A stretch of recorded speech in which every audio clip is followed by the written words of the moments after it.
Speedy IFVs perform surprisingly well in battles involving armored vehicles. In the hands of an experienced player, their ATGMs and rapid-firing autocannons with subcaliber ammunition have spelled doom for many an MBT. Today, we're going to show you the exact IFVs that can easily rival even the most fearsome of tanks. Let's start with the Soviet BMP-1, or more precisely, its BMP-1P variant. It has access to PG-9 AT grenades and Konkur's ATGMs, and both of those are capable of piercing the front defenses of the heaviest tanks and the most well-armored tank destroyers in the game. Furthermore, the vehicle has decent protection against machine gun fire in the front, and is equipped with night vision equipment allowing it to fight at full capacity even at night. On the other hand, this is not the best pick if you favor aggressive playstyle. Grenades don't have the strongest of after-penetration effects, meaning that you often have to hit the same target several times to disable it completely. So it pays to be careful and not to rush into things.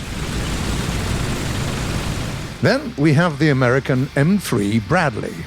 Compared to other Western vehicles of the class, it's relatively slow, but commands significant firepower.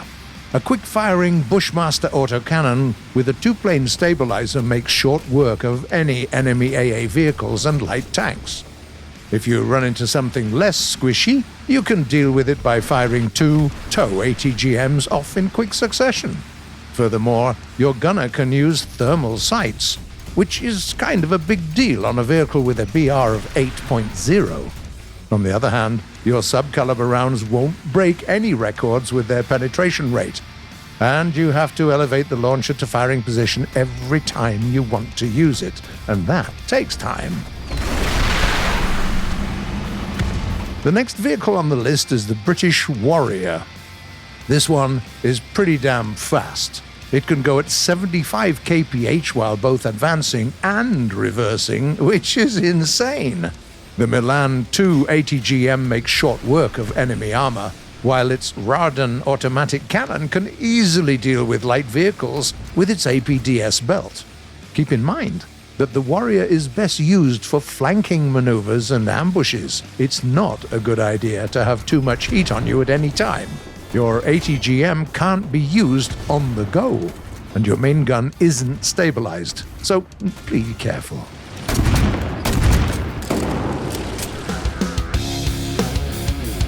And back to Soviet vehicles once again. This is the BMP-2, a heavily modernized BMP-1 equipped with the two A42 autocannon and a two-plane stabilizer. Compared to the gun its predecessor was shipped with, this cannon is capable of unloading a literal hail of rounds. The BMP-2 performs pretty well both at range and in CQB. With the BMP-2D upgrade, it also gets additional armor, providing decent protection against machine gun fire. Finally, it's time for the big three. The bronze goes to the German Panzer 57. Basically, it's an upgraded Marder with a modified hull and a new turret, and a lot more firepower. See for yourselves. This IFV is equipped with a 57mm Bofors 170 autocannon, which is already pretty great, as it can destroy MBTs with just a few APHEBC rounds when hitting the enemy from the side. If you run into tougher targets, there are TOW ATGMs to take care of that, and if your team has trouble dealing with helicopters, you can help them out by switching to HEVT rounds with proximity fuses.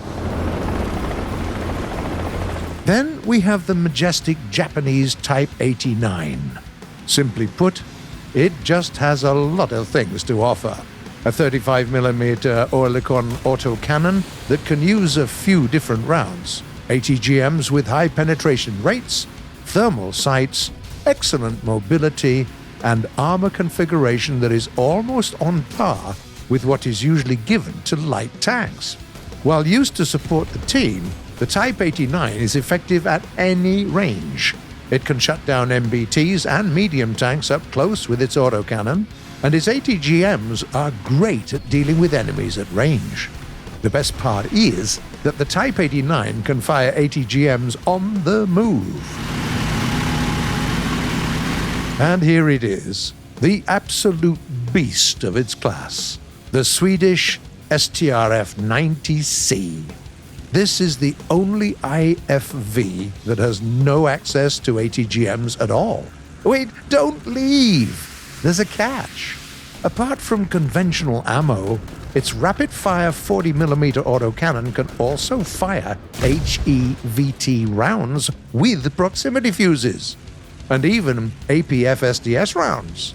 Thanks to that, when flanking, this IFV can easily wreck any MBT it encounters.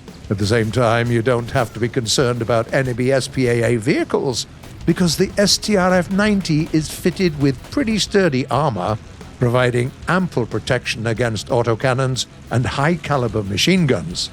All in all, this IFV is perfect if you favor an aggressive playstyle with daring rushes and lightning-quick attacks. With their quick-firing guns and anti-tank guided missiles, IFVs make for excellent infiltrators. In this capacity, they certainly give light tanks a run for their money, especially if you prefer burst-fire armaments over single-shot cannons. Do you enjoy spraying enemies with lead? What kind of shenanigans were you able to pull off with IFVs? Please tell us in the comments below. We're waiting.